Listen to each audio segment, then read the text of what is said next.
evening. You're watching Left, Right and Centre. I'm Nidhi Razdan. Tonight, on the day he officially launched his political career, Arvind Kejriwal joins us on the show as we ask whether he can succeed in politics and whether his ideas are too utopian. Also, the spat over Sonia Gandhi's foreign trips intensify. Should the government just make public the amount of public money, if any, that has been spent on her trips abroad? Those are our big debates. But first, the big story tonight. After splitting with Anna Hazare, Arvind Kejriwal today launched his political party with a big promise to change, well, just about everything. His vision document promises free education, better government hospitals, budgets that will be framed by the people, who he says will also frame laws and even decide on the prices of essential commodities. The name of the party will be announced on the 26th of November. I spoke to Arvind Kejriwal just a little while earlier. Arvind Kejriwal joins us now on Left, Right and Centre. Mr. Kejriwal, it's a big risk that you're taking today, moving from the role of an activist to a politician. And when one looks at your vision document, many say that it's very well intentioned with the right ideas, but also impractical. What would you say? What are the impractical ideas in that? Well, for instance, you've said that it is ordinary people, common people who will decide the prices of essential commodities. Ordinary people will decide how to frame laws. The budget will be decided by people. How is that going to work practically on the ground? You see, if you have a concept of Gram Sabhas. Gram Sabha means the general body of all the villages, not the panchayat. Panchayats have become corrupt. The general body of all the villages is called Gram Sabhas. And in urban areas, we need to create similar platforms called Mohalla Sabhas in each municipal ward. So if you have to take any opinion of the people on any particular issue, you send a copy of that to that particular to all the Gram Sabhas. In the next 10 to 15 days, they will discuss that and they will give you the opinion. Now let me just clarify. I've just gone to a few TV debates. There seems to be one confusion. We are not saying that all the decisions will be taken by the people. We are not saying all the decisions will be the people will have to be consulted. In a village, all the decisions related to that village should be taken in the village. Today, if a hand pump has to be installed, the member of parliament can also do it, the planning commission can also do it, ministry of waters can also do it, MLA can also do it. What kind of a governance do we have in this country? So let all the decisions related to that village should be taken by the villages. For instance, I stay in Kaushambi in Ghaziabad. So whether the money that this area receives, whether it should be spent on roads or street lights or park, let the people of this area decide. That is being decided by someone else. But when you there say are some decisions which will have to be taken by the state, there are some decisions which will have to be taken by the center. But how will people decide the prices of essential commodities? I'm just asking you a practical question. I'm coming to that. How will people, because isn't it economics that will determine what the prices of essential commodities will be? How do people decide it? I think it's political economics. I think it's more of politics than economics.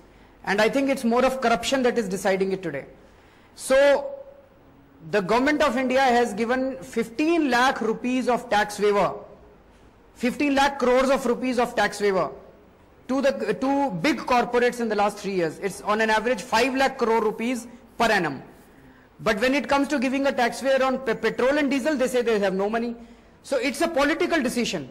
The people have to decide whether they would like the tax waiver to be given on petrol and diesel or whether they would like the tax waiver to be given on these big corporates. Why can't the people decide? Just send this issue to all the Gram Sabhas and Mohalla Sabhas. How are you going to do that? How are you going to ask ordinary folks? You prepare a proposal. Yeah. You send a proposal to all the Gram Sabhas. You send a proposal to all the Mohalla Sabhas. In the next 10 to 15 days, they will hold a meeting and they will send you their feedback. No, but okay, what about, a colony in Karol Bagh and you want to ask people to, let's say, look at the price of potatoes. I mean, if everybody in Karol Bagh decides, how are they going to decide they want the price of aloo to be, 10 rupees a kilo? I'm just asking practically, when you talk about essential commodities. That the market is deciding. The market is deciding. All that we are saying is that the prices which are decided by the government, those prices are being decided because of corruption. The government takes the people sitting in government take huge kickbacks from these big corporates and they in turn decide the prices and the people suffer because of that. And all the prices which are decided by the market will be decided by the market. How is the country's budget? Is it the same way that you take opinions from all over the country? Isn't that going to be a time-consuming exercise? Is that really going to work? I'm just asking that practically, how do you implement that on the ground smoothly? Is it it's a good idea, maybe a well-intentioned idea, but is it utopian? That's what I'm asking.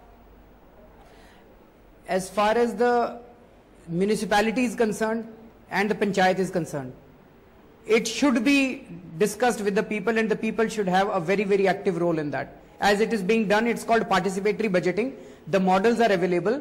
It was started in Porto Alegre in 1990. It's going on for the last 20 years, and many, many European countries have now emulated that. And in almost all the towns and cities of Brazil have implemented it. So we can also borrow it. The models are available.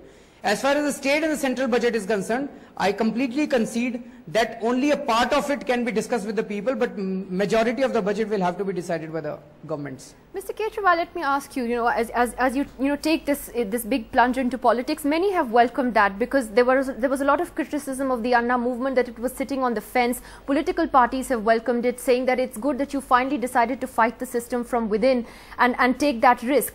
But in order to run a government, and in governance, you can't just run it based on a Jan Lokpal movement or based on an anti-corruption movement alone. You also have to have a vision for, let's say, I'm asking you, how are you going to deal with the fiscal deficit, for instance? Do you have a foreign policy vision? What do you think about how India can move forward with Pakistan? What do you think of the war in Afghanistan? What do so do you have a larger vision that goes beyond the anti-corruption movement that you've been passionately fighting? So there are a large number of people who are joining in this movement now. Today on the stage you saw there were farmers, there were farmer leaders, there were labor leaders. We are forming committees of these people. We have already formed a committee under the chairpersonship of Mr. S.C. Beher, who was the former Chief Secretary of Madhya Pradesh. He is going to draft the proposal for the governance reforms. What you're talking of, that is it possible to have people's opinion in budgets? Is it possible to have people's opinion on various things? He is drafting that model. We need to have different committee on foreign policy. We need to have a committee, for instance, today Madhu Bhadri, who was a former ambassador, she was on the stage. Similarly, there were judges who were on the stage. We are forming committees on various issues, and these are the people who are going to discuss it. We'll prepare the first draft and throw it open for discussion in the country. What is different about this party is that 4 people don't sit in a room and take a stand. We don't take stands. We want to consult and consult and consult with large number of people in the country and arrive at some kind of a consensus, what the people have to say. Okay, so you're saying those are issues that have to be worked out. Finally, Mr. Kejriwal, as we wrap this up, you've been blaming the media for projecting a rift between you and Mr. Anna Hazare, but the fact is, he's made it clear that while he would support you if you contested an election tomorrow, he's made it clear again that you can't use his name, you can't use his pictures. So that rift is very real. Are you really missing his presence today? The fact that you cannot use his name with your party, the fact that you can't use his pictures, is that a big setback for you? For us, his name and his picture is not important. His name, his picture, it's engraved in our heart. For us, Anna is important. Anna, the human being, Anna, the person, Anna, the leader is important for us. Certainly, we are missing him. There's absolutely no doubt about it. But he said yesterday that if we put up good candidates, those candidates who meet his standards, he will support them. So it's a challenge for us. If he doesn't support a candidate, that means he's not good. So we'll change that.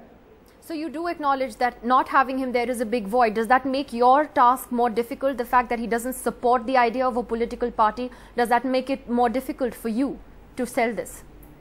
Certainly it does. Certainly it does.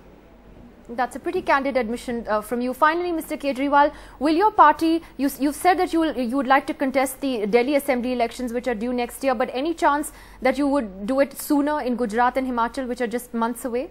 Or is that too soon? Right now there is no such plan because a party also has not been registered so far. Okay. All right. Mr. Arvind Kejriwal, thanks a lot for joining. India's #1 news app just got even better. Download NDTV's new app. Fully optimized for retina display. Full screen view. Faster response time. And Sudoku. NDTV's new iPad app. Download now.